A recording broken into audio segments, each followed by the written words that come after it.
நாங்கள் எங்கள் படத்தோடைய பிரச்சனையை பற்றி பேசலாம் அப்படின்னு வந்தோம். அதுக்கு முன்னாடி நிக்கில் சார் அவருடைய பிரச்சனையை சொல்லிட்டாரு. 20 நாளைக்கு முன்னாடியே நான் புக் பண்ணிட்டேன். நடுவில் 2-3 பேர் பூந்து குழப்புறானுங்க, நீங்கள்லாம் கண்டிப்பாக வந்துடணும். அதை எங்கள் முன்னாடி கன்ஃபார்ம் பண்ணுறாரு. 20 நாள் முன்னாடி நான் புக் பண்ணிட்டேன் தெரியுங்களா? அந்த 2 பேர் யாருன்னு உங்களுக்கும் தெரியும். ஸோ எங்கள் பிரச்சனையை விட அவர் பிரச்சனை தான் பெருசாக இருக்குது. ஸோ கண்டிப்பாக வாங்க. நீங்கள் 2 நாள் கழித்து அந்த 15th ஈவினிங் நான் டெஃபினட்டாக என்ஜாய் பண்ணுவீங்க. ஒரு 2 மணி நேரம். இந்த படம் வந்து ரொம்ப ஸ்பெஷலாக இருக்கும். என்னென்னா என்னுடைய படங்கள் நான் வந்து காமெடினா பண்ணும்பொழுது ஆர்யா எனக்கு ஃபோன் பண்ணி, எப்போயுமே நாங்கள் ரெகுலராக பேசிக்கிட்டே இருப்போம். ஆர்யா வந்துட்டு, ஏன் மச்சான் நீ காமெடி பண்ணும்பொழுது ஒரு ஜாலியாக இருப்ப, பயங்கரமாக நல்லா பண்ணுவே, ஏன் இப்போ ஹீரோவானதுக்கப்புறம் பயங்கர அந்த ஃப்ளோ இல்லையே அப்படின்னு கேட்டான். இல்லை மச்சான், நிறைய கமிட்மெண்ட்டு, நிறைய விஷயங்கள், இந்த படம் பண்ணுறது, அடுத்த படத்துக்கு ஒன்று இது பண்ணுறது, இதுக்கு நடுவில் யாராவது ஒருத்தங்க அட்வான்ஸ் எடுத்துகிட்டு வந்துடுறாங்க, அந்த கதை கூட சரியாக கேட்க முடியாமல் டக்குன்னு ஏதோ ஒரு கமிட்மெண்ட் ஆயிரும் அப்படின்னு. அப்போ ஆர்யா சொன்னது, இந்த படத்தில் நீ ஃபுல்லாக க்ரியேட்டிவிட்டியில் இறங்கி வேலை செய், உன்னோட பிரச்சனை எல்லாத்தையும் நான் பார்த்துக்கிறேன், உன்னோட ப்ராப்ளம் எல்லாத்தையும் நான் சால்வ் பண்ணுறேன், நீ ஒன்லி வேலை செய்ய வேண்டியது இந்த 1 இயர் இந்த படம் மட்டும்தான் அப்படின்னா, அது எனக்கு ஒரு மிகப்பெரிய ஒரு பலமாக இருந்தது. ஸோ நீங்கள் இந்த படத்தில் மறுபடியும் ஒரு நல்ல ஒரு கதை, திரைக்கதை, காமெடி, என்னுடைய ஆக்டிங், இது எல்லாமே வந்துட்டு நிச்சயமாக உங்களை வந்துட்டு திருப்திப்படுத்தும் நான் நம்புகிறேன். மே 16 தியேட்டரில் போய் பாருங்கள். அதே மாதிரி ஆனந்தை நான் சொல்லுவேன், தமிழ் உலகின் கிறிஸ்டோஃபர் நோலன் அப்படின்னு சொல்லுவேன். ஏன்னா ஆனந்த் பண்ணுற கதை வந்துட்டு ஒரு லைனில் இருக்கவே இருக்காது. ஹாரர் ஜானர்னா ஹாரருக்குள்ளவே இருக்காது. டிடி ரிட்டர்ன்ஸ் நீங்கள் பார்த்தீங்கன்னா ஏற்கனவே நான் சொன்னேன், அது மாதிரி அதில் வந்து கேம் இருக்கும், அதில் ஒரு காசு காணாமல் போயிடும், அதில் ஒரு த்ரில்லர் இருக்கும், அதுக்கப்புறம் பார்த்தீங்கன்னா ஹாரருக்குள்ளே ஒரு அட்வென்ச்சர் இருக்கும். ஸோ இப்படி எல்லா லேயரையுமே வச்சு, ஆனால் ரொம்ப அழகாக ரொம்ப ஈஸியாக பண்ணுவான். அந்த அளவுக்கு கொஞ்சம் நல்ல நாலேஜ் உள்ள ஒரு ஆள் ஆனந்த். ஸோ அது இந்த படமும் அது மாதிரி தான். இந்த கதையாக சொன்னால் யாருக்குமே புரியாது, என்னாலே புரிஞ்சிக்கவே முடியல. ஆனால் அதை ஒரு ஃப்ளோ பண்ணி ஒரு ஸ்க்ரீன் ப்ளேவாக பண்ணி ஒரு படம் அவுட்புட் காட்டும் போது தான் ரொம்ப நல்லா இருந்துச்சு. நல்ல காமெடியாக இருக்குது. டெஃபினட்டாக நீங்கள் எல்லோரும் சிரித்து பயங்கரமாக என்ஜாய் பண்ணுவீங்க. பட் நான் இங்கே என்ன தான் நாங்கள் கூவி படத்தை விற்றாலும் நீங்கள் பார்த்துட்டு சொல்கிறதா ரிசல்ட்டு. நீங்கள் தேட்டரில் பாருங்கள், ஃபேமிலியோடு பாருங்கள், குழந்தைங்க எல்லாரையும் கூப்பிட்டு போய் பாருங்கள், டெஃபினட்டாக என்ஜாய் பண்ணுவீங்க. கண்டிப்பாக நம்ம மே 15th ஈவினிங் இங்கே ப்ரிவியூவில் மீட் பண்ணுவோம். தேங்க்யூ. நன்றி. தேங்க்யூ. எல்லாருக்கும் வணக்கம். ரொம்ப சந்தோஷமாக இருக்கும் உங்களெலாம் இன்றைக்கி மீட் பண்ணுறது திரும்ப இன்னும் 1 வீக்குள்ளேயே.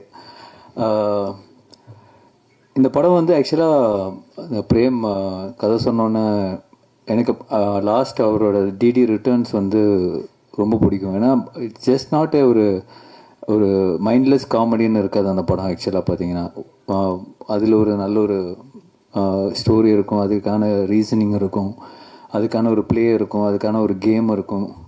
ஸோ அது வந்து ரொம்ப இன்ட்ரெஸ்டிங்காக இருந்தது. அந்த ஸ்பேஸில் வந்து அந்த காமெடி வந்து ரொம்ப பியூட்டிஃபுல்லாக எக்ஸிக்யூட் பண்ணியிருப்பார். ஸோ அதே மாதிரி பிரேம் வந்து இந்த கான்செப்ட் சொன்னோடனே ரொம்ப இன்ட்ரெஸ்டிங்காக இருந்தது. ஒரு படத்துக்குள்ளேயே தியேட்டரில் உள்ளே போய் அந்த படத்துக்குள்ளே அந்த கேரக்டர்ஸ் வந்து அந்த படத்துக்குள்ளே டிரான்ஸ்போர்ட் ஆகிடுறானுங்க.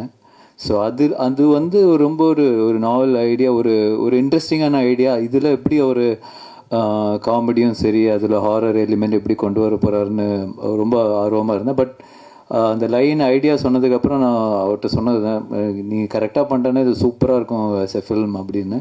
ஸோ கம்ப்ளீட்டாக பண்ணி முடித்த உடனே really like it. Santhanam sir கேட்ட உடனே அவருக்கும் ரொம்ப பிடிச்சிருந்தது.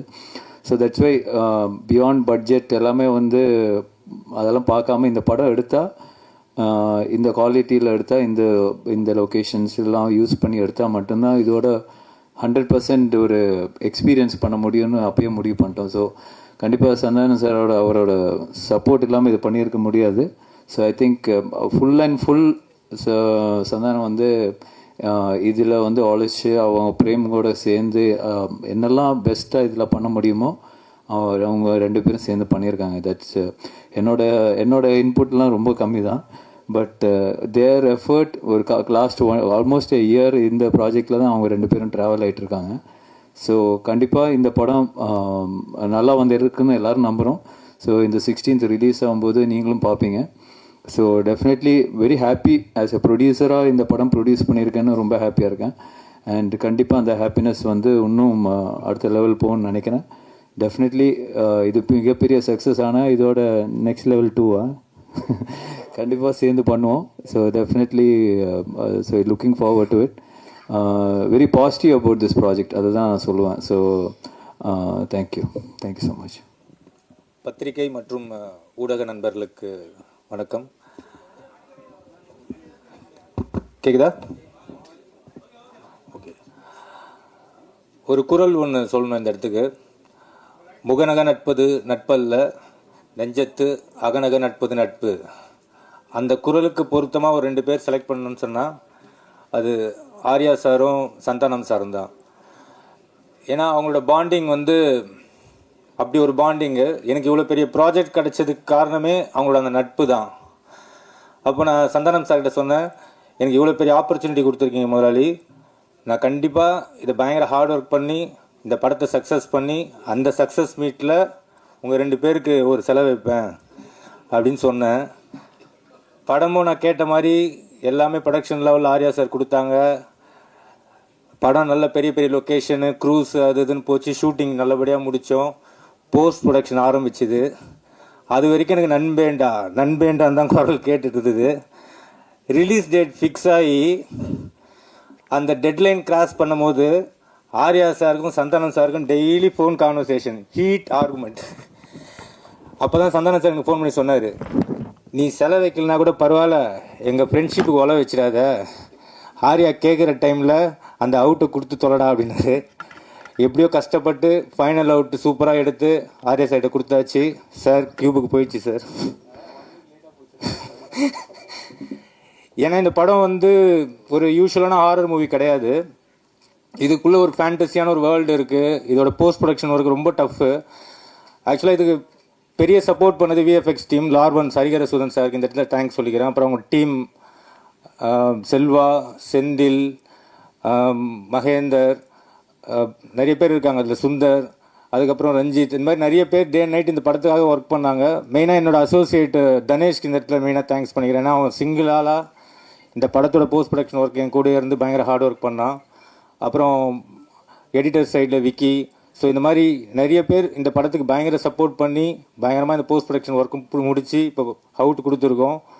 படம் ரொம்ப சூப்பராக வந்திருக்கு. May 16th எல்லோரும் ஃபேமிலியோடு போய் பார்த்து இந்த படத்தை என்ஜாய் பண்ணணும்.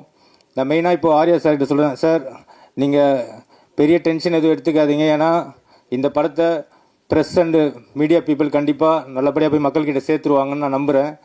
ஏன்னா என்னோட போன படம் டிடி ரிட்டர்ன்ஸ் பிளாக் பஸ்டர் ஆகிறதுக்கு காரணமே ப்ரெஸ்ஸும் அந்த மீடியா பீப்புளும் தான். ஸோ பெரிய சப்போர்ட் பண்ணீங்க. அதே சப்போர்ட் இந்த படத்துக்கும் கிடைக்குன்றது நம்புகிறேன். Thank you so much. மெயின் இந்த படத்தில் நடித்த ஆர்டிஸ்ட்டை பற்றி ஒரு வார்த்தை சொல்லிடுறேன். 2 பெரிய லிஜெண்ட் டேரக்டர்ஸ் பண்ணியிருக்காங்க, Selvaraghavan sir and Gautham Menon sir. ரொம்ப சப்போர்ட்டிவாக எங்கள் ஸ்கிரிப்டுக்கு நாங்கள் என்ன சொல்கிறோமோ அதை பக்காவாக பண்ணி கொடுத்தாங்க. அதுக்கப்புறம் கஸ்தூரி மேடம், நிழல் சார், அப்புறம் எங்களோட ஹீரோயின் கீதிகா, யாஷிகா ஆனந்த், இவங்க எல்லாருக்கும் நான் ரொம்ப தேங்க் பண்ணுறேன். அப்புறம் எங்களோட காமெடியன்ஸ் மாறன் அண்ட் கிங்ஸ்லி, இன்னும் நிறைய பேர் இந்த படத்துக்காக ரொம்ப பெரிய லெவலில் ஒர்க் பண்ணியிருக்காங்க. அது இல்லாமல் டெக்னீஷியன்ஸ் தீபக் குமார், எங்களோட ரெகுலராக எங்களோட மூவிஸில் அவர் தான் கேமராமேனாக இருப்பார். இந்த படத்துக்கு அவரும் மிகப்பெரிய சப்போர்ட் பண்ணியிருக்காரு. ஆர்ட் டைரக்டர் மோகன், அப்புறம் editor Bharath, stunt master Silva, Hari Dinesh, இது மாதிரி எனக்கு நிறைய பெரிய பெரிய டெக்னீஷியன்ஸ் இந்த படத்துக்குள்ளே ஒர்க் பண்ணி இந்த படத்தை இன்னும் பெரிய லெவலில் கொண்டு வந்திருக்காங்க. May 16th கண்டிப்பாக குடும்பத்தோடையும் குழந்தைங்களோடையும் வந்து பார்த்து இந்த படத்தை என்ஜாய் பண்ணுங்கள். இது ஒரு சம்மர் ட்ரீட்டாக இருக்கும். இது டேர் டெவில் நெக்ஸ்ட் லெவல் சொல்கிறது, டெவில்ஸ் டபுள் நெக்ஸ்ட் லெவல் சொல்கிறத விட Santhanam sir next level, Santa's next level. கண்டிப்பாக பார்த்து என்ஜாய் பண்ணுங்கள். Thank you so much. அதாவது இந்த படத்தில் எங்களை மாதிரி யூடியூப் ரிவ்யூவர்ஸை சாட்டையால் அடிக்கிறீங்களா, சப்போர்ட் பண்ணுறீங்களா? அது ரெண்டுமே இருக்குது. அதாவது வந்துட்டு 2 பேருக்குமே ஈக்குவலாக தான் ஆனந்த் பண்ணியிருக்காங்க. ஆக்சுவலாக வந்துட்டு ஒரு ரிவ்யூவர்னால் எப்படி இருக்கணும் அப்படின்றதும் இந்த படத்தில் இருக்குது. அதே மாதிரி ஆஸ் ஏ ஒரு ப்ரொடியூசர் டிரெக்டர்னா அவங்க எப்படி இருக்கணும் அப்படின்றதும் இதில் இருக்குது. ரெண்டுமே இருக்குது இதில். கண்டிப்பாக ஒரு பட்சமாக இந்த படம் இருக்கவே இருக்காது. டைரக்டர் சார், கொஞ்சம் கூட மனசாட்சியே இல்லாமல் ஜோதிகா சூர்யா பாட்டை வந்து எப்படி டைரக்டர் யாஷிகா ஆனந்த் வச்சு எடுத்தீங்க? எங்கே மேடம் இருக்கீங்க? இல்லை மேம், அவங்க யார் தெரியும்ல, பத்திரிகை உலகின் நயன்தாரா. Hello ma'am.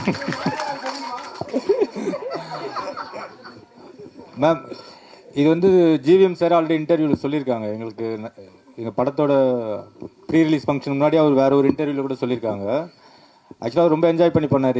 இது வந்து ஸ்க்ரீன் பிளேக்குள்ளே ஒரு சீக்வன்ஸ். இது ஆக்சுவலாக இது வெறும் காமெடிக்காக மட்டும் எடுக்கல, இது ஸ்க்ரீன் பிளேவாகவே இது தேவைப்படுது. ஸோ நாங்களே கொஞ்சம் ஹெசிடேட் பண்ணி தான் சார்கிட்ட கேட்டோம். பட் அவர் ரொம்ப ஸ்போர்ட்டிவாக இது பண்ணி தான் அவன் நல்லா இருக்குது இது அப்படின்னு சொல்லி பண்ணார். நீங்கள் தேட்டரில் பாருங்கள், பார்த்தீங்கன்னா உங்களுக்கு எதுக்காக பண்ணுன்றது ரிவீல் ஆகும் கண்டிப்பாக. Sir congratulations.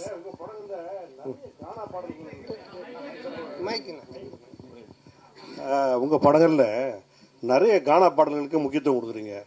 அதுக்கு என்ன காரணம்? அதுக்கு இந்த ஹீரோக்களில் நீங்கள் ஹீரோவாக ஆயிட்டீங்க, அந்த மாதிரி இந்த இன்ட்ரோடக்ஷன் சாங்ஸு அந்த மாதிரிலாம் நீங்கள் இம்பார்ட்டன்ஸ் கொடுக்காம மெயினாக கானா பாடலுக்கு முக்கியத்துவம் கொடுக்கறதுக்கு என்ன காரணம்? இல்லை தம்பி டைரக்டரும் அதுக்கு ஒரு முக்கிய காரணம். இவர் வந்து ராயபுரம், ஆனால் சொந்த ஊர் திருநெல்வேலி. அதனால தான் பைல்வான் ரங்கநாதன் நடிக்க வச்சிருக்கான் படத்தில், அவங்க ஊருக்காரங்க அப்படின்னு சொல்லிட்டு. ஸோ அது மாதிரி அவங்க ராயபுரம். ஸோ இதுக்கு முன்னாடி நான் பண்ண கானா படம் பார்த்தீங்கன்னா ஜான்சன், அவன் வந்துட்டு வியாசார்பாடி. ஸோ இவங்க எல்லாருமே இன்புட்ஸ் கொடுக்கறதா, என்னோட இன்புட்ஸ்னு கிடையாது. ஸோ அவங்க என்ன சொல்கிறாங்களோ அதை நம்ம கேட்டு பண்ணுறது தானே. அந்த பாரிஸ் அதுதான் அதில் கூட ஃபுல்லாக கானா படம். ஆமாம், அந்த டைரக்டர் வந்துட்டு வியாசார்பாடி. ஸோ இவர் ராயபுரம். இன்னும் நான் வந்துட்டு இது மின்ட்டு தாண்டவே இல்லை. சந்தானம் சார் ஒரு நிமிஷம். மணி சார், எப்போதுமே எல்லாருமே நிறைய வசூல் வரணும், திருப்பதியிலவே வந்து நம்ம வந்து சாமி கும்பிடணும் அப்படிம்பாங்க. இந்த படத்தில் நீங்கள் திருப்பதி கோவிந்தாவை கிண்டல் பண்ணியிருக்கீங்கன்னு சேலத்தில் வந்து நிறைய வக்கீல்கள் வந்து புகார் கொடுத்துருக்காங்க. அந்த கோவிந்தா கோவிந்தா பாட்டு வந்து உண்மையிலே கடவுளை கிண்டல் பண்ணியிருக்குதா? அவங்களுக்கு என்ன பதில்? அதானே, இல்லை அது வந்து கிண்டல் கிடையாது. அதாவது நிறைய பேர் நிறைய விஷயங்கள் சொல்லுவாங்க, ஓகேங்களா. இப்போ பார்க்குறவங்க எல்லாரும் அவங்களோட சஜஷன் சொல்லுவாங்க, இது சரியில்லை, அது மாற்றணும், இது பண்ணணுன்ட்டு. பட் அது எல்லாத்தையும் நம்ம எடுத்துக்க முடியாது, அப்படி வாழவும் முடியாது. கோர்ட் என்ன சொல்லுது, அப்புறம் சென்சார் சர்டிஃபிகேட், அவங்க சில ரூல்ஸ் அண்ட் ரெகுலேஷன்ஸ் வச்சுருக்காங்க. அவங்க சொல்கிறது மட்டும்தான் தமிழ் சினிமாவில் பண்ண முடியும். ஒரு கோர்ட் சொல்கிறதா நம்ம செய்ய முடியும். போகிறவங்க வரவங்க சொல்கிறதெல்லாம் நம்ம கேட்டு எதுவும் செய்ய முடியாது. ஆமாம், சென்சாரில் வந்து அவங்க பார்த்துட்டு என்ன கரெக்ஷனாக சொல்லியிருக்காங்க, அதையும் நாங்கள் பண்ணியிருக்கோம். ஸோ அதனால் கரெக்டான ஒரு விஷயம்னா அது ஒன்று சட்டம் கோர்ட், இல்லைன்னா சினிமாவுக்கு சென்சார். இதை தவிர ஒரு போகிறவங்க வரவங்கலாம் சொல்கிறாங்க, நம்ம என்ன பண்ண முடியும், அது அவங்களுடைய கருத்து. சந்தானம். ஆமாம், அதில் நீங்கள் இப்போ பார்த்தீங்க அந்த பாட்டில் வந்துட்டு அந்த பாட்டு வரும், நடுவில் இவனோட கேரக்டரை பற்றி வரும். ஆனால் இதுக்கும் அந்த பாட்டுக்கும் சம்மந்தம் இருக்காது. இப்போ நம்ம பெருமாளை பற்றியோ இல்லை கோவிந்தாவை பற்றியோ நம்ம கிண்டலாக பண்ணி தான் சொல்லலாம். அது எனக்கு வந்து நான் வந்து திருப்பதிக்கு போய் ரிலீஸ், இப்போ இந்த ரிலீஸ் பண்ணி கூட நாங்கள் போகிறோம். நாங்கள் வந்து வருஷம் எல்லா படத்துக்குமே நான் ஆனந்தம் கீழே இருந்து மேலே நடந்தே போவோம். இப்போ இந்த தடவையும் போகிறோம். நான் பெருமாளுடைய பக்தர், எனக்கு பெருமாள் ரிலீஸ் பண்ணி நான் போய் வேண்டிப்பேன். அவருடைய பாட்டு ஃபஸ்ட்டு வரணுன்றது என்னுடைய ஒரு ஆசையாக இருந்துச்சு. அதை தான் நம்ம வச்சுருக்கோமே தவிர. ரெண்டாவது உங்களுக்கு தெரியும், நான் வந்துட்டு கடவுள் நம்பிக்கை உடையவன். இன்றைக்கி டிஷர்ட் கருப்பு போட்டுக்கிறவங்க கேட்குறீங்களா? ஸோ அதனால் நான் வந்து கடவுளை கிண்டல் பண்ணியோ கடவுள் இது பண்ணலாம் இது பண்ணவே மாட்டேன். அது உங்கள் எல்லாருக்குமே தெரிஞ்ச விஷயம். அதனால் அது வந்து என்னுடைய மன திருப்திக்காக வச்சது, அதுவும் சரியான முறையில் இருக்குது. Santhanam sir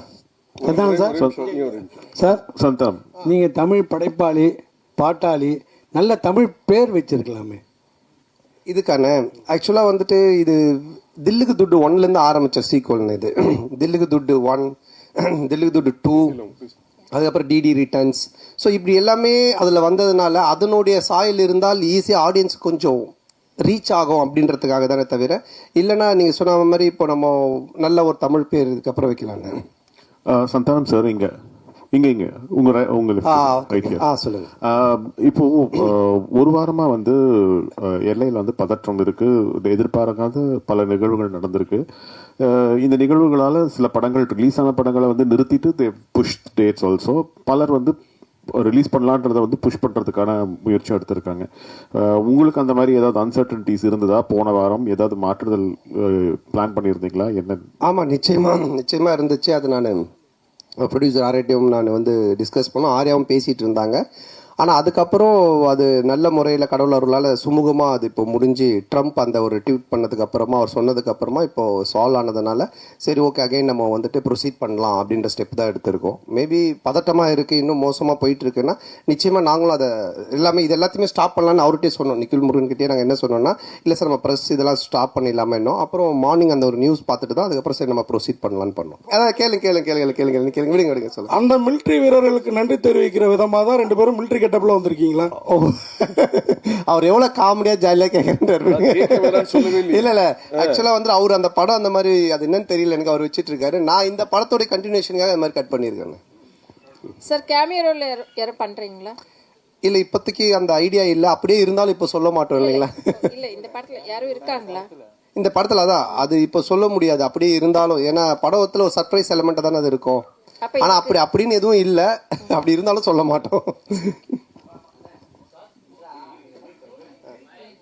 director sir, director sir, இன்னொரு பைக் கொடுமா. போஸ்டர்ல ஹீரோயினையும் கஸ்தூரி மேடத்தையும் காணாம என்ன காரணம்?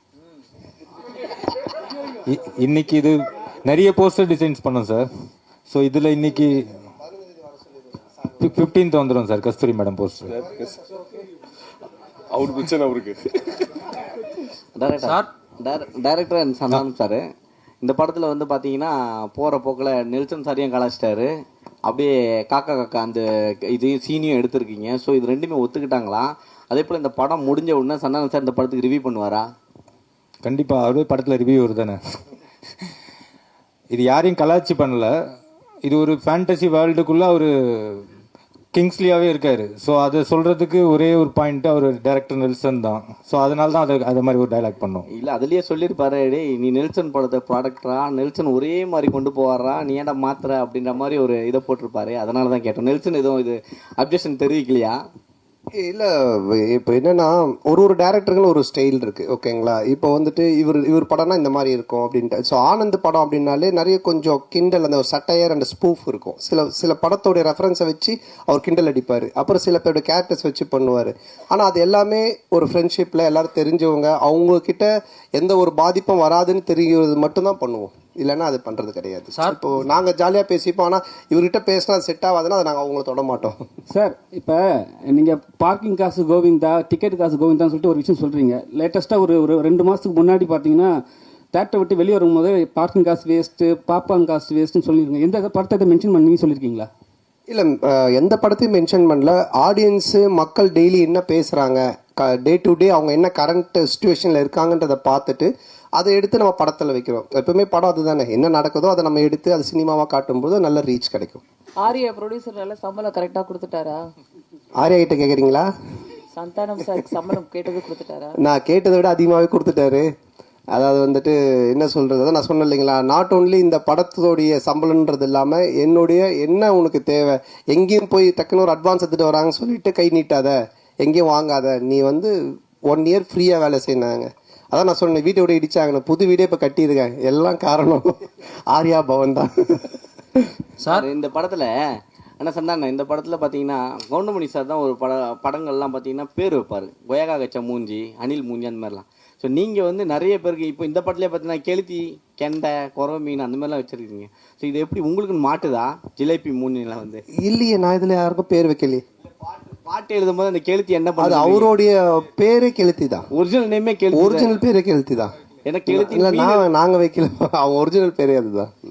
சார், உங்களுக்கு சூர்யா ஜோதிகா பாட்டு எடுக்கும்போது கௌதம் மேனன் வந்து என்ன சொன்னாருன்னா, அவர் படத்தையே ரீக்ரியேட் பண்ணியிருக்காரு. அதுவும் நீங்கள் தான் சொல்லணும், கிண்டல் பண்ணி நீங்கள் ரொம்ப எடுத்துருக்க மாதிரி எடுத்துருக்கு. அது யாஷிகா ஆனந்த் கூட ஸ்லோ மோஷனில் கூட விட்டு அவர் ஒத்துக்கிட்டாரா இப்படி? இல்லைண்ணா, இப்போ அதான் நான் சொல்கிறேன், இப்போ நீங்கள் பார்க்குறது ஒரு ட்ரெய்லர் இந்த டீசர்லாம் என்னென்னா உங்களுக்கு படத்தை பார்க்கக்கூடிய ஒரு ஆர்வத்தை தூண்டுறதுக்காக நாங்கள் துண்டாக கட் பண்ணி வைப்போம்.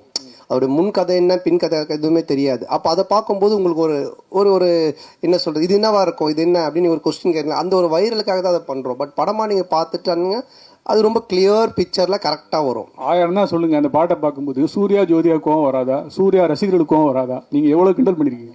இல்லை, இது கிண்டலாகவே வராதுண்ணா. இப்போ என்னென்னா அவரு அந்த படத்தோடைய இயக்குனர், அவரு அதை பண்ணுறாரு, அது ஏன் பண்ணுறாரு, அதுக்கு ஒரு காரணம் இருக்குது. அந்த காரணத்தை சொல்லும்போது கண்டிப்பாக தப்பாக இருக்காது. நிறைய படத்தில் நிறைய ரெஃபரன்ஸ் வைக்கிறாங்க, அது கரெக்டாக அந்த கதையோட ஒத்து வந்தால் ஓகே. திடீர்னு துண்டா சும்மா வெறுப்பேற்றதாக வச்சோன்னா தப்பாக இருக்கும். அண்ணா, உங்களுக்கு வந்து ஆர்யாவை ரொம்ப பிடிக்கும். இப்போ ப்ரொடியூசராக நல்லா பிடிச்சிருக்கா, நண்பராக பிடிச்சிருக்கா? ஆர்யாவையா? இல்லை, ரெண்டுமே தான். ஏன்னா நண்பனாக இருந்ததுனால தான் அந்த ப்ரொடியூசராக மாதிரி 2 பேருமே வந்துட்டு என்ன சொல்கிறது, ப்ரொடியூசராக இருக்கும்போது சில நேரத்தில் சண்டை வரும், நண்பனாக இருக்கும்போது சண்டை வராது, அடிக்கடி கோச்சிப்பான். அது மாதிரி வந்துட்டு இது நான் சொன்ன இது மாதிரி பண்ணவே இல்லை, இது பாரு இப்படி ஆயிடுச்சுன்னு. ஃபஸ்ட் டே ஷூட்டிங்கே கால் பண்ணி நான் வந்து உனக்கு காமெடி சூப்பர் ஸ்டார் நான் சும்மா தான் பேர் வச்சேன், நீ நிஜமாலே பண்ணிகிட்டு இருக்க அப்படின்னா. ஏன் என்னென்ன வேட்டியன் ஷூட்டிங்கில் எவ்வளோ செலவு தெரியுமா அப்படின்னா, தெரியாத மச்சான் இவ்வளோ செலவு அப்படின்னா. நம்ம ஷூட்டிங்கில் எவ்வளோ செலவு தெரியுமா, எவ்வளோன்னா அதே செலவு, அதே 200 பேர், அதே இது. நான் உனக்கு காமெடி சூப்பர் ஸ்டார் பேர் வச்சா சூப்பர் ஸ்டாருக்கு இவ்வளோ நீ செலவு பண்ணுவியா அப்படின்னு சொல்லி கோச்சிக்கிட்டான். அப்புறம் நான் சொன்னேன், இல்லை மச்சா இது மாதிரி இதெல்லாம் தேவைப்படுது அப்படின்னு. ஸோ அதுக்கப்புறமா ரொம்ப சண்டே ஆகிடுச்சேன், டக்குன்னு என்ன பண்ணுவேன்னா ஒரு 2 நாள் ஈஷாக்கு போயிடுவேன். உடனே ஃபோன் அடிப்பான், அங்கே அடிச்சிட்டு இல்லை சத்குருட்ட காசு வாங்கி கொடு அப்படின்வான். ஏய் அவர்கிட்ட எப்போ காசு வாங்கி தர முடியும், நீ அங்கே தானே போகிற, எனக்கு காசு வாங்கி கொடுத்துட்டு போ, அவர் பேர் போட்டு ப்ரொடியூசர் அப்படின்வான். சரி மச்சான் வந்து ஸோ ப்ரொடியூசர் ஆகும் போது இடி சண்டை வரும், நண்பனாக இருக்கும்போது எதுவுமே இருக்காது, ஃபுல்லாக ஜாலியாக. ஆமாம், கொஞ்சம் அடிக்கடி நடக்கும். சார் போன மேடையில் அவங்கள கடவுளாக பார்த்து காலில் உழுந்தாரு கூல் சுரேஷ். இந்த படத்தில் இருக்கிறாரா? காணும். இல்லை, இந்த படத்தில் இல்லை. கடவுளை கொஞ்சம் அவருக்கு தரிசனத்தை கொஞ்சம் தள்ளி வச்சிருக்கோம். அவரும் வந்து படத்தை ரிவ்யூ கொடுப்பாரு. சார் இங்க சொல்லுங்க. ஒரு பாட்டில் வந்து பார்த்தீங்கன்னா படம் போட்டு 1 மணி நேரம் கழிச்சு வர்றாங்க, ஓசி டிக்கெட்டில் வராங்கன்னு சொல்றீங்க, அதை யாரை சொல்றீங்க? இல்லை, இப்போது நிறைய பேர் வந்துட்டு பார்த்தீங்கன்னா பப்ளிக்கில் வந்துட்டு இஷ்யூ பண்ணுறாங்க, ஏதோ ஒரு டிக்கெட்ஸ் கொடுக்குறாங்க, இல்லை ஃபேன் ஷோ போடுறாங்களா, ஏதோ ஒன்று பண்ணுறாங்கன்னு வச்சுக்கோங்க. அதில் கும்பலில் சில பேர் வராங்க, வந்துட்டு அவங்கெல்லாம் சில விஷயங்கள்லாம் பேசுகிறாங்க. அது வந்துட்டு நாளைக்கு பார்த்தீங்கன்னா வைரல் ஆகுது. அது நிறைய என்ன சொல்கிறது ரிவ்யூஸ் ஷோஸில் நீங்கள் பார்த்தீங்கன்னா இருக்கும். ஸோ இப்போ இதை வந்துட்டு வைரலாக நிறைய பேர் பேசுகிறாங்க, கமெண்ட்ஸில் சொல்கிறாங்க, இவன் ஓசி டிக்கெட்டில் வந்தவன்பா, இவன் பார் லேட் அண்ட் டாச், இதெல்லாம் வந்து கமெண்ட்ஸில் வர்றது. அது எல்லாத்தையும் எடுத்து தான் அந்த லிரிக்கெல்லாம் கெளுத்தி எழுதுனது. ஸோ எழுதும்போது எனக்கு நல்லா இருந்துச்சு, நாங்கள் கேட்டோம், இதெல்லாம் லைவில் இருக்குன்னா சரி ஓகே பண்ணிட்டோம். நீங்கள் இந்த படத்தில் எப்படி ஓசி டிக்கெட் வாங்கி படம் பார்க்குறீங்களா இல்லை தேட்டரில் போய் வாங்கி படம் பார்க்குறீங்களா? நான் கொஞ்சம் ஓசி டிக்கெட் தான், ஏன்னா ரிவ்யூ பண்ணுறோம் இல்லைங்களா, அப்போ ரிவ்யூ பண்ணும்போது எங்களுக்கு ஒரு ஷோ போடுவாங்க, அப்போ போவோம். அதனால தான் என்ன வச்சு அதை கலாச்சி பண்ணியிருக்காங்க. ஆனால் சந்தானண்ணே, இந்த வருஷம் பார்த்தீங்கன்னா உங்களுக்கு அதிகமாக உங்கள் நட்பு சைடில் வந்து இழப்புகள், 2 இழப்புகள், சேஷன்னா இன்னொன்று ஆண்டனி. ஸோ இந்த படத்தில் சேஷு இருந்தால் எப்படி இருந்திருக்கும்? ஏன்னா இப்போ இல்லை. ஸோ ஒருவேளை சேஷுக்கான ஏதாவது சீக்வன்ஸ் ஏதாவது வச்சுருந்தீங்களா? அது இல்லாமல் டிடின்ற இதுக்கு வழக்கம் போயிட்டுருக்கு. இல்லை இருக்குது, அதாவது வந்து எங்கள் டீம் எல்லாருக்குமே தான் நாங்கள் எழுதுவோம், அதில் இருந்துச்சு. ஆனால் பட்டு காலத்தின் இது அவர் இல்லை. பட் எல்லாருக்குமே எங்கள் டீமில் எல்லாருமே வச்சு தான் எழுதுவோம். அந்த இப்போது கம்ஃபர்ட் ஜோனுன்னு ஒரு சில ஹீரோஸ் இருக்காங்க, அதே டேரக்டர் அதே டீமோட. இந்த ஹீரோஸ்க்கு வந்துன்னா உங்களோட டீம் பண்ணால் கரெக்டாக இருக்கும். இதை நீங்கள் எப்படி பார்க்குறீங்க? உங்களுக்கு இதே மாதிரி ஃபஸ்ட்டு பார்ட் 1, இப்போ 2, இதுக்கு அப்புறம் 3 பண்ண போகிறேன்னு சொன்னீங்க. ஸோ இதை தாண்டி நீங்கள் சந்தானமாக ஒரு ஆக்டராக, இப்போவுமே ஆக்டராக இதை தாண்டி ஒரு லெவலுக்கு வர வாய்ப்பு இருக்கா? இல்லை இப்போ என்னென்னா படம் பார்த்தீங்கன்னா ஃபஸ்ட்டு மாதிரிலாம் ஒரு படம் பண்ணோம் டக்குன்னு இன்னொரு கதை அப்படின்லாம் கிடையாது. ஏன்னா இன்றைக்கி ஓப்பன் மீடியாவாகி போச்சு. ஓடிடி பிளாட்ஃபார்ம் வந்தோடனே ஹாலிவுட் படத்துலேருந்து எல்லா படங்களுமே ஆடியன்ஸ் எல்லாத்தையுமே பார்க்குறாங்க. ஸோ ஒரு டைரக்டரோட ட்ராவல் பண்ணி ஒன்று சிங்க் ஆகி ஒன்று வந்து செட் ஆகிறதுக்கு மினிமம் ஒரு 2-3 படம் ஆகுது. அதனால தான் டக்கு மாற்றி போக முடியல. ஏன்னா என்னுடைய சிங்க் அவருக்கு தெரியணும், அவருடைய சிங்க் எனக்கு தெரியணும். அதுக்காக தான் அந்த மாதிரி ட்ராவல் பண்ணுறமே தவிர மற்றபடி. சந்தனம் சார் இங்கே தான் திரும்பி ரைட் ஹியர். உங்களுடைய நட்பு வந்து சிம்புவோட வந்து எல்லாருக்கும் தெரிஞ்ச விஷயம். அண்ட் அவர் வந்து ஒரு ரிக்வெஸ்ட் வச்சிருக்காரு உங்ககிட்ட, நீங்கள் மறுபடியும் காமெடியனாகவும் படம் வந்து நடிக்கணும் அப்படின்ட்டு. அந்த ரிக்வெஸ்ட்டை எவ்வளோ தூரத்துக்கு நீங்கள் எடுத்துக்கிட்டு இருக்கீங்க? இனிமேல் சந்தானம் காமெடியானவும் அடிக்கடி படத்தில் பார்க்க முடியுமா? ஏன்னா உங்களுக்குன்னு ஒரு ஃபேன் பேஸ் இருக்குது, அந்த ஃபேன் பேஸ் நீங்கள் மறுபடியும் காமெடியன் ரோல்ஸும் பண்ணணும்னு எதிர்பார்க்குறாங்க. இல்லை அதுதான், இப்போ காமெடி ரோல்னால் நீங்கள் ஃபஸ்ட்டு பார்த்த சந்தானத்தை பார்க்க முடியாது, நிச்சயமாக அந்த மாதிரி ஒரு சந்தானம் இருக்காது. ஏன்னா அது இப்போவே ஆடியன்ஸுக்கு டிவியில் நிறைய ஷோஸில் நிறைய ஆதித்யா சேனல் சிரிப்பெல்லாம் பார்த்துட்டாங்க, நீங்களும் யூடியூப்பில் நிறைய பார்த்துருக்கீங்க. ஸோ புதுசாக ஒன்று பண்ணணும், அது எப்படி டிசைன் பண்ணி பண்ணணுன்றதை நானும் யோசிச்சுக்கிட்டு இருக்கேன். அண்டு எல்லா படத்துலையும் என்னால் பண்ணுவேனான்னு எனக்கு தெரியல. ஏன்னா எனக்கு ஆல்ரெடி கமிட் ஆகி ஹீரோவாக பண்ணக்கூடிய அட்வான்ஸ் கொடுத்து ஒரு 3-4 பேர் ஆல்ரெடி வெயிட்டிங்கில் இருக்காங்க. ஸோ அதுவும் நான் பண்ணணும். இப்போ அதுவே நான் ஒரு படத்தை திருப்பியும் அவங்களுக்கு ரிட்டர்ன் பண்ணிட்டு தான் எஸ்டிஆருக்காக அதை பண்ணுறேன். அவருக்கு அதை என்ன மாதிரி பண்ண முடியுன்றதை நான் இப்போ டிசைன் பண்ணிகிட்டு இருக்கோம். அதுக்கப்புறம் ஆர்யாவோட ஒரு கமிட்மெண்ட் இருக்குது. நான் வடக்குப்பட்டி ராமசாமிலே சொன்னேன் ஆர்யாவோட நான் பண்ணோம் அப்படின்ட்டு. ஸோ அந்த கமிட்மெண்ட்டும் போயிட்டுருக்கு. ஸோ அதுக்கும் பேசிகிட்டு இருந்தோம். பட் இவன் எப்போ பண்ணுவான்னு தெரியல. இவங்கிட்ட அப்படின்னா ஆர்யா கியூபுக்கே 1 வீக் ஆச்சு தான் அனுப்புனா அப்படின்னு சொன்னேன். ஸோ ஆனந்தம் ஒரு லைன் ஒன்று எழுதியிருக்கான் எங்கள் 2 பேரை வச்சு. அதில் ஒரு கேரக்டர் ஒன்று பண்ணலான் இருக்கோம். ஸோ பண்ணுவேன் கண்டிப்பாக. ஆனால் நிறைய பண்ணுவேனான்னு தெரியாது, பழசை பண்ண மாட்டேன் நிச்சயமா. ஆனால் இந்த கொஸ்டினோட தொடர்ச்சி தான் இது. சிம்பு சார் சொன்னார், தமிழ் சினிமாவில் காமெடி நடிகர்கள் குறைஞ்சிட்டாங்க, காமெடியும் கம்மியாகிடுச்சுன்னு சொல்கிறாங்க. அது எப்படி நீங்கள் பார்க்குறீங்க? அவர் சொன்னதுக்கு என்ன வந்து பார்க்குறீங்க, நான் எப்படி சொல்ல? ஏன்னா அவர் உங்களை வச்சு தான் சொன்னார். நீங்களாம் வந்து ஆக்டர் ஆகி போயிட்டீங்க, ஹீரோ ஆகி போயிட்டீங்க, ஸோ வந்து தமிழ் சினிமாவில் காமெடி கம்மியாயிடுச்சுன்னு சொன்னார். இல்லை என்கிட்ட அவர் பர்சனலாக சொல்ல பப்ளிக்காக எல்லார்கிட்டையும் சொன்னார். அப்போ நீங்கள் நடிக்க வாங்கன்னு கூப்பிட்டா நான் அதுக்கு எஸ்ன்னு சொன்னேன். அதை நான் எப்படி சொல்ல முடியும்? ஆரியா சார், சார்பட்டா பயங்கர ஹிட்டு, பிளாக் பஸ்டர், செகண்டும் வரப்போகுதுன்றாங்க. அதில் நீங்கள் இருக்கீங்களா, இல்லை அடுத்த படத்துக்கு ப்ரொடியூசராக காலத்தில் இறங்க போகிறீங்களா சந்தானம் சாரை வச்சு? இல்லை, இப்போ சார்பட்டா வந்து ஆகஸ்ட்லேருந்து ஷூட்டிங், இப்போ பார்ட் 2. இப்போ வந்து வேட்டுவம் ரஞ்சித் சார் அந்த படம் ஷூட்டிங் போயிட்டுருக்கு. ஸோ கண்டிப்பாக அது ஆகஸ்ட்லேருந்து பார்ட் 2 ஸ்டார்ட் பண்ணுறோம். சார் நீங்கள் ப்ரொடியூஸ் பண்ணதுக்கப்புறம் சந்தானம் சார் நீங்கள் சொன்ன மாதிரி கேட்க ஆரம்பிச்சாரா இல்லை அவர் சொல்கிறது நீங்கள் கேட்க ஆரம்பிச்சிங்களா? ஏன்னா பாட்லேயே சொல்லியிருப்பாரு. இந்த படம் பொறுத்த வரைக்கும் என்ன, ப்ரொடியூசர்னு பேர் தான், பண்ணதெல்லாம் இவர் தான். ஏன்னா அதான் நான் சொன்னல, ஃபர்ஸ்ட் டே ஷூட்டிங் போய் அந்த செலவு லிஸ்ட் எடுத்து பார்த்தேன். டேய், உண்மையான கப்பலில் ஷூட் பண்ணாலும் இவ்வளோ செலவாகுதுடா அப்படின்னு சொன்னேன். பட் நான் அதாவது சொன்ன மாதிரி இந்த படம் அப்படி எடுத்திருந்தா தான், இப்போ நீங்கள் அந்த குவாலிட்டியாக எடுத்திருந்தா தான் அது அதோட அவுட்புட்டு அது தேவைப்படுது. பட் அது வந்து எவ்வளோ பெஸ்ட்டாக, எவ்வளோ எஃபிஷியண்ட்டாக ப்ரொடக்ஷன் சைட்லேருந்து எவ்வளோ கம்மியாக நம்ம பண்ண முடியுமோ, அது வந்து கம்மின்னா வேஸ்டேஜ் இல்லாமல் எங்களோட எக்ஸ்பீரியன்ஸ் டீமை வச்சு அது மேக்ஸிமம் வேஸ்டேஜ் கட் பண்ணி அது பெஸ்ட்டாக பண்ண முடிய அளவுக்கு பண்ணியிருக்கோம். பட் எதுவுமே நான் கண்ட்ரோல் பண்ணது, நான் ஒன்று தான் அவர்கிட்ட சொன்னேன், எது தேவையோ பண்ணு, கண்டிப்பாக பண்ணாமல் இருக்காத. ஸோ அப்படி தான் இது பண்ணது. பட் ஃபுல்லாக பண்ணது அவர் தான்.